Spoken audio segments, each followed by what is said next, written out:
আমার কেমন যেন মনে হচ্ছে এই গন্ধটা একটা মানুষের বাচ্চা। মোগলি আমার দলের সদস্য শের খান। মোগলি নামকরণ হয়ে গেছে দেখছি। আজকাল আবার দেখছি জঙ্গলে আমরা মানুষদের দত্তক নিচ্ছি। ও নিতান্তই শিশু। আমার এই পোড়ামুখটা তোমায় কি মনে করিয়ে দেয় না যে মানুষ কি করতে পারে? কিছুদিনের জন্য আমি আমার শিকারের জায়গাটা বদলেছি বলে তোমরা জঙ্গলের আইন শিখে তুলেছ। আরেকবার মনে করিয়ে দিই, মানুষের বাচ্চা একদিন মানুষই হয়ে উঠবে, আর জঙ্গলে মানুষ নিষিদ্ধ।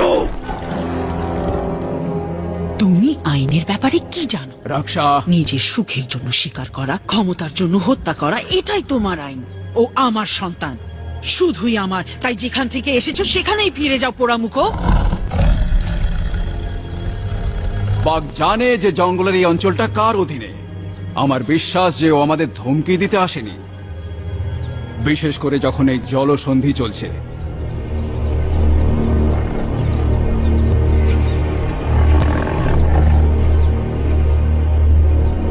না, যে আইন আমাদের রক্ষা করার জন্য বানানো হয়েছে তাকে আমি শ্রদ্ধা করি, কিন্তু একটা কথা মনে রেখো, পরিবর্তন প্রকৃতির ধর্ম।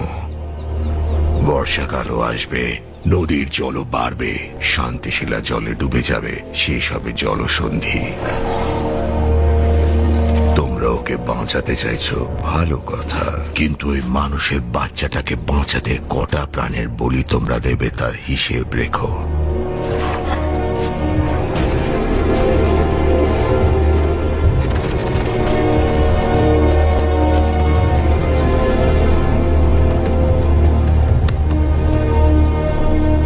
কটা প্রাণের বলির হিসেব, সে হিসেবটা বোধহয় কারুরই জানা নেই।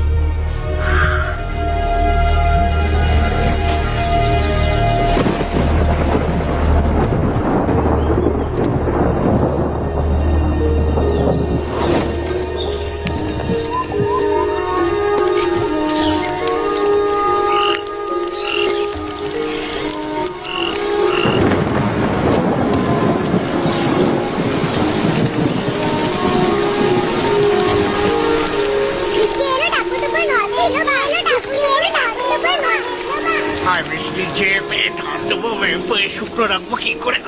আমি গেলাম চেপে। বৃষ্টি ফিরে আসার সঙ্গে সঙ্গে নেকড়ের দলকে ওই প্রশ্নের সম্মুখীন হতেই হলো।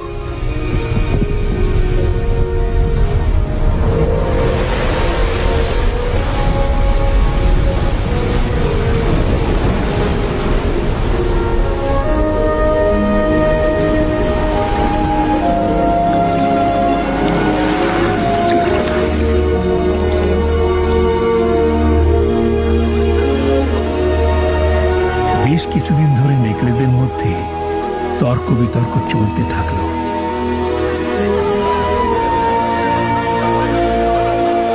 ওরা কি নিয়ে কথা বলছে দাদা? এত মতবিরোধ দলের মধ্যে এর আগে কখনোই দেখা যায়নি, কিন্তু শের খানের হুমকি উপেক্ষা করার উপায় ছিল না।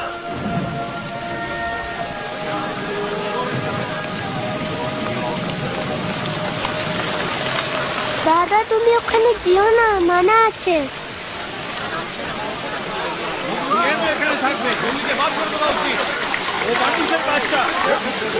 এবার যেতেই হবে, মোগলিকে এখানে আর রাখা যাবে না। আকাশের